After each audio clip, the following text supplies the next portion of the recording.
अस्सलाम वालेकुम, welcome to mice kitchen. आज मैंने बनाया है मोतिया ज़र्दा, इसे मुतंजन भी कहते हैं। मेरी एक सब्सक्राइबर है मुशी ख़ान, उनकी रिक्वेस्ट थी ये, तो मैंने आज ये बनाया है। बहुत मज़े का बनता है। इसको बनाने की कुछ टिप्स एंड ट्रिक्स होती हैं। अगर आप मेरी रेसिपी पूरी देखेंगे स्टेप बाय स्टेप तो इंशाल्लाह आपका बहुत अच्छा बनेगा। स्टार्ट करते हैं आप। ये मैंने लिए हैं 1 kg सेला राइस। आप सेला जर्दे के राइस कहकर ले सकते हैं। ये इस कलर के आएंगे। इसे आप 2 आवर्स के लिए भिगो दें वॉश करके, तब इनका कलर ऐसा आ जाएगा वाइट। तब ये उबालने के लिए बिल्कुल तैयार है। पानी फुल बॉयल हो जाएगा तब उसके अंदर ये राइस शामिल करेंगे। और राइस को ज़रा सा भी आपने कच्चा नहीं छोड़ना है, बिल्कुल बॉयल कर लेना है, अच्छी तरह गला लेना है। बाकी का सामान देखते हैं। ये मैंने लिए हैं शर्फियाँ, कलरफुल होती हैं ये। इन्हें वॉश करके मैंने रख लिया है। ये 1 कप ली है मैंने। ये चमचम ली है, तमाम मिक्स कलर की है। ये भी 1 पाव है, यानी कि 250 ग्राम। आपकी चॉइस, आप कितनी डालना चाहें। ये पिस्ते लिए हैं मैंने, 100 ग्राम है। ये बादाम लिए हैं मैंने, ये भी 100 ग्राम है।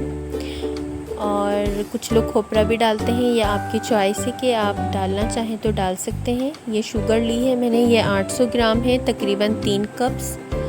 और ये हरी इलायची है। हरी इलायची आपने इसमें से सिर्फ 4 या 5 लेनी है। इनको थोड़ा क्रश करके डालेंगे, बिल्कुल पाउडर नहीं बनाना है। खोया मैंने लिया है 250 ग्राम, 1 प्याली से थोड़ा ज़्यादा है ये, आपकी चॉइस से कितना डालना चाहें। ये पेठा लिया है, पेठा भी 250 ग्राम ही है। और इसे इस तरीके से स्लाइस करके मैंने रख लिया है। और कुछ लोग किशमिश वगैरह भी डालते हैं, ये आपकी चॉइस है। ऑयल मैंने लिया है 1.5 कप, तकरीबन 250 या 300 ग्राम होगा। और इसके बाद मैंने जैसे ही ऑयल गर्म हुआ है उसमें ये इलायची शामिल कर दी है। इलायची शामिल करने के तकरीबन 1 मिनट बाद मैंने ये बॉयल राइस डालना स्टार्ट किए हैं। बॉयल राइस को आपने 3 लेयर्स में रखना है। जिस तरीके से हम बिरयानी के राइस की तह लगाते हैं, इसी तरीके से हम डालेंगे। और सेंटर में इसके हम चीनी डालते जाएंगे। ये इसके सारे ही स्टेप्स बहुत गौर से देखिए। इस तरीके से आपने शुगर इसमें फैलाकर डालनी है। और राइस फुल बॉयल है, ज़रा से भी कच्चे नहीं हैं। और ऑयल का टेम्परेचर भी ज़्यादा गर्म नहीं रखना है। और आपने इस वक्त धीमी आंच रखनी है, तेज़ आंच नहीं रखनी, वरना नीचे से जो राइस है वो कड़क हो जाएंगे, क्रंची से हो जाएंगे। वो हमें नहीं करना है, हमें अपने सारे राइस नरम रखने हैं। इस तरीके से शुगर की लेयर लगाते जाना है। और सबसे टॉप पर भी हम शुगर ही रखेंगे। इस तरीके से सारे राइस को आप इस रेसिपी को फॉलो करके अगर 5 kg का भी बनाना चाहेंगे तो आप, मैंने 1 kg की आपको रेसिपी दिया, आप इसे 5 से मल्टीप्लाई करके सेम रेसिपी फॉलो करें, इंशाल्लाह अच्छा बनेगा। अब मैंने इसे ढक दिया है। 5 मिनट बाद ये मिक्स किया है मैंने। शुगर बिल्कुल घुल चुकी है, शामिल हो चुकी है राइस के साथ। अब मैं ये इसमें बादाम, पिस्ते, सारी चीज़ें शामिल कर दूँगी। शुगर जब इसमें घुली है तो तकरीबन 10 मिनट लगे होंगे। आपने उस वक्त दरमियानी आंच करनी है इसकी। जब शुगर अच्छी तरीके से घुल जाएगी तब आपने ये जो भी चीज़ आप इसमें डालना चाहें, इस तरीके से, खोया मैंने सारा नहीं डाला है, तकरीबन आधा डाला है, इस तरीके से शामिल करके इसे मिक्स कर दें।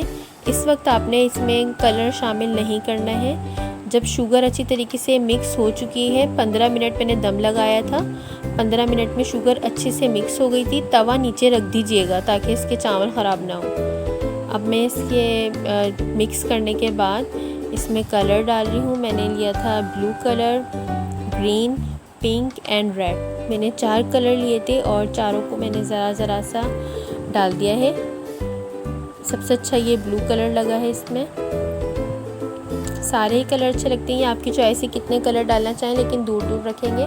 कलर डालने के बाद भी मैंने इसे 5 मिनट दम दिया था। अब ये हमारा मज़ेदार मोतिया तैयार है। इस तरीके से आपने साइड से स्पून ले जाके इसे मिक्स करना है। जिस तरीके से एहतियात से हम बिरयानी मिक्स करते हैं राइस को, आप एहतियात से ही मिक्स करें। और जहाँ जहाँ आपने कलर डाला था वहाँ स्पून ले जाके इसे इस तरीके से मिक्स कर दें। और मिक्स करने के बाद भी आपने इसे 5 मिनट दम पर ज़रूर रखना है। ये देखिए कितना ज़बरदस्त इसका कलर आया है। आपने इस तरीके से मिक्स करके, ना ही इसके राइस कुछ लोग बनाते हैं तो कड़क हो जाते हैं, राइस कच्चे महसूस हो रहे होते हैं, वो इसी वजह से क्योंकि शुगर के साथ राइस बिल्कुल भी गलते नहीं हैं। आपने जो भी राइस अपने गलाने हैं वो उबालते हुए ही फुल बॉयल करने हैं, बिल्कुल भी कच्चे ना रहें। और शुगर जब आप डालेंगे तो शुगर अपना शीरा छोड़ेगी गलने के बाद, पकने के बाद। तब आपने दरमियानी आंच रखनी है। जब शुगर का पानी बिल्कुल ख़त्म हो जाएगा तब आपने उसके नीचे तवा रख देना है। ये देखिए हमारा ज़बरदस्त मोतिया ज़र्दा या फिर मुतंजन भी आप कह सकते हैं तैयार है। बहुत टेस्टी बनता है ये आप मेरी रेसिपी टिप्स एंड ट्रिक्स के साथ फॉलो कीजिए, इंशाल्लाह ताला बहुत अच्छा बनेगा। और मुझे फ़ीडबैक दीजिएगा कि कैसा बना। मुझे अपनी दुआ में याद रखिएगा। मेरे चैनल को सब्सक्राइब कीजिए, मेरी वीडियो को शेयर कीजिए अपनी फैमिली एंड फ्रेंड्स के साथ। अल्लाह हाफ़िज़।